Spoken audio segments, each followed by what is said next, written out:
മധ്യപൂർവേഷ്യൻ സംഘർഷം അവസാനിപ്പിച്ച് സമാധാനം പുലരാൻ പ്രത്യേക പ്രാർത്ഥന നടത്തി മലങ്കര ഓർത്തഡോക്സ് സഭ.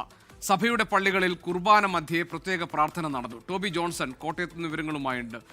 ടോബി, മധ്യപൂർവേഷ്യൻ മേഖലയിലെ ഏറ്റുമുട്ടലും സംഘർഷവും കൂടുതൽ രൂക്ഷമാകുമ്പോഴാണ് സമാധാനത്തിന് വേണ്ടിയുള്ള പ്രാർത്ഥന മലങ്കര ഓർത്തഡോക്സ് സഭ നടത്തിയിരിക്കുന്നത്. സഭയുടെ പള്ളികളിൽ നടന്നിരിക്കുന്ന കുർബാന മധ്യേ നടന്ന പ്രത്യേക പ്രാർത്ഥന സ്വഭാവം എന്തായിരുന്നു? എന്തൊക്കെയാണ് അവിടെ മറ്റു വിശദാംശങ്ങൾ? GK, തീർച്ചയായിട്ടും ഈ യുദ്ധം നീണ്ടുപോകുന്നത് വലിയ ആശങ്ക ജനങ്ങളിൽ ഉണ്ടാക്കുന്നുണ്ട്. പ്രത്യേകിച്ചും ഈ മേഖലയിലുള്ളവരുടെയൊക്കെ ജീവന് തന്നെ വലിയ ഭീഷണിയായി തന്നെ കാര്യങ്ങൾ മാറുന്നു.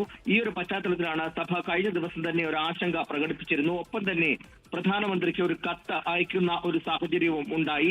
അതിന് പിന്നാലെയാണ് പള്ളികളിൽ പ്രത്യേക പ്രാർത്ഥനയ്ക്ക് ആഹ്വാനം നൽകിയത്.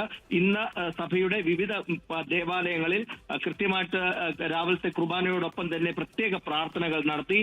Konni Vattakkavu Saint Peter's and Saint Paul's പള്ളിയിലാണ് കാതോലിക ബാവ ഇന്ന് കുർബാന അർപ്പിച്ചത്. അവിടെ പ്രത്യേക പ്രാർത്ഥനകളും പ്രസംഗവും ഒക്കെ നടന്നു. എന്തായാലും ഈ സമാധാനം പുലരുന്നതിന് വേണ്ടിയുള്ള എല്ലാ നടപടികളും തങ്ങളാൽ കഴിയുന്ന രീതിയിൽ ചെയ്യുമെന്നാണ് ഓർത്തഡോക്സ് സഭ അധ്യക്ഷൻ പറഞ്ഞിരിക്കുന്നത്. അതിന്റെ ഭാഗമായിട്ടാണ് കഴിഞ്ഞ ദിവസം പ്രധാനമന്ത്രിക്ക് ഒരു കത്തും അയച്ചത്.